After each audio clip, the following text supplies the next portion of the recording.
Poltergeist. Many people argue that these incidents are simply invented tales. Yes, however, in the case of the Enfield Poltergeist, hardly anyone remains skeptical of this narrative, mainly due to the number of eyewitnesses who witnessed the supernatural events, and this story begins in 1977. But before we proceed, don't forget to subscribe to the channel and leave your like. Your support is very important to us. Let's go to the video. That year, a family lived in a modest house in the suburb of Enfield in London. Peggy Hodgson, then 47, lived with her 4 children, Margaret 13, Janet 12, Billy 7 and John 11. As a divorced woman, Peggy worked hard to support her family. On the night of August 31st, Janet and John were in bed when they heard a dragging noise. Peggy entered the children's room to ask them to be quiet, as the night before they had complained that their beds were rocking up and down.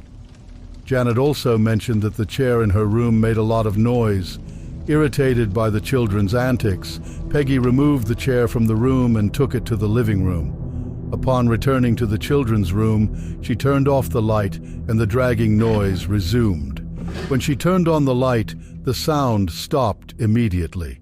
The children were in their beds, seemingly unmoving. She turned off the lights again, and the cursed sound was heard once more. Peggy described the sound as if someone were walking around the room in slippers. Then, a loud impact was heard as a chest of drawers near the door to the room began to slide towards the center of the room, moving about 45 centimeters. Peggy and her children were paralyzed, watching the furniture without understanding exactly what was happening. Despite her fear, Peggy went to the furniture and tried to push it, but it slid on the floor again. On the second try, the furniture didn't move. Overcome by fear and almost panicking, she hugged the children and ran to her neighbor Vic Nottingham's house, who was a friend of the family. Upon hearing the story, Vic dismissed the idea that it could be some kind of haunting in the house, but agreed to investigate what was going on. Upon arriving at the house, the banging continued, and Vic heard it clearly, feeling like it was moving around the residence. Uncertain about what was happening, he decided to call the police.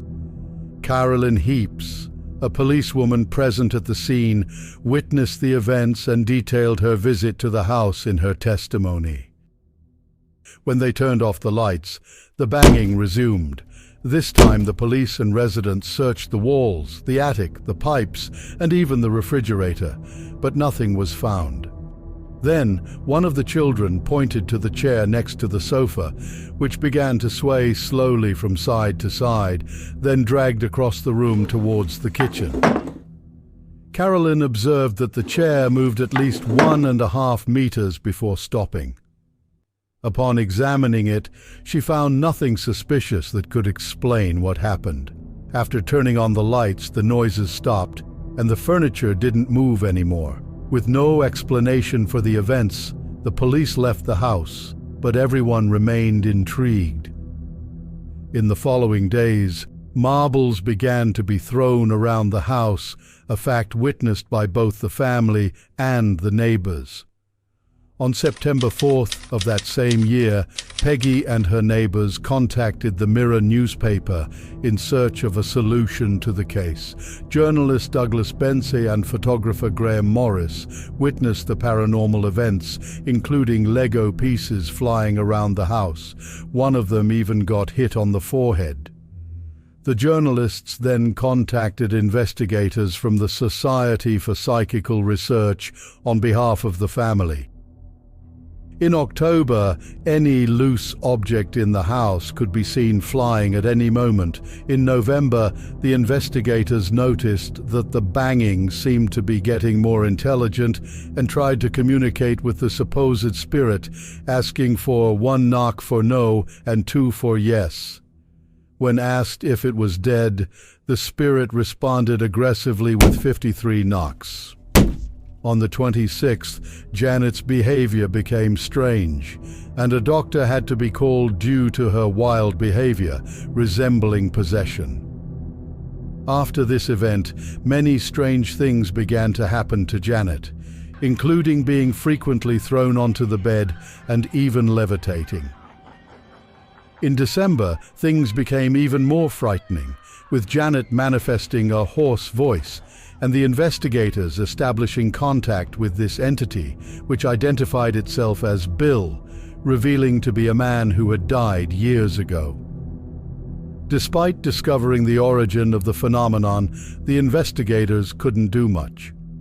They accompanied the family for months until, in July 1978, Janet was admitted to a hospital for psychiatric tests. 2 months later, she was discharged with a certificate of perfect mental health, with no signs of epilepsy or any other disease that could explain the events. Upon returning home, the paranormal events gradually ceased until they finally stopped.